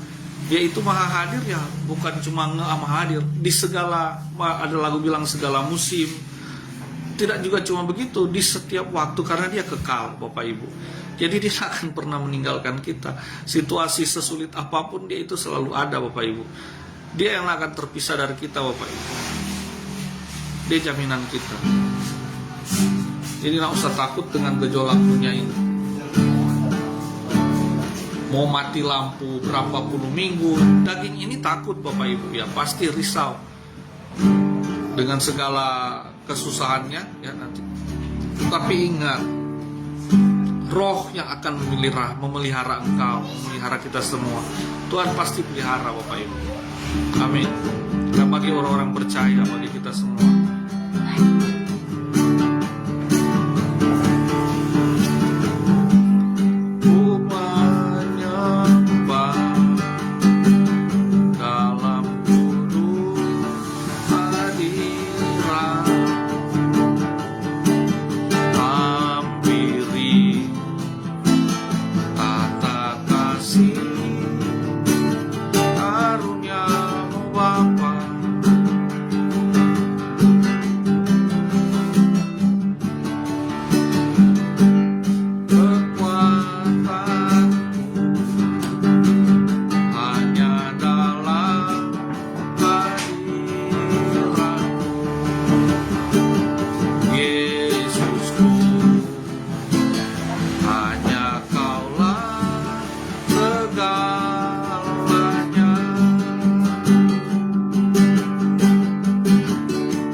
Kita berdoa, Bapak Ibu. Terima kasih ya Tuhan Yesus, pada malam hari ini kami dari berbagai zona waktu yang berbeda, kami bersyukur pada Tuhan atas penguatan iman dari Tuhan. Yakinkan kami, kuatkan kami dalam segala apapun, badai gelombang hidup dunia ini pun sekalipun itu justru menjadi sarana untuk kami semakin dikuatkan iman pada Tuhan. Jadi tidak ada jalan bagi si kuasa kegelapan, penyesat, penipu itu untuk menyesatkan kami dengan segala tipu dayanya, apakah lewat kesenangan, sukacita, dukacita, itu semua justru jadi jalan bagi Engkau, membuat kami semakin lekat, kuat di dalam Engkau ya Tuhan. Dalam nama Yesus, tubuh jiwa roh kami terpelihara di dalam Engkau ya Tuhan, menghadapi segala gejolak dunia ini, bahkan di akhir zaman ini ya Tuhan. Dalam nama Yesus, kami mengucap syukur, berdoa, selesaikan perkuliahan pada malam hari ini. Amin. Amin. Puji Tuhan Bapak Ibu ya. Untuk semua yang sudah hadir ya. Komentar itu menunjukkan kehadiran Anda, jadi jangan hanya nonton ya di komentar ya Bapak Ibu.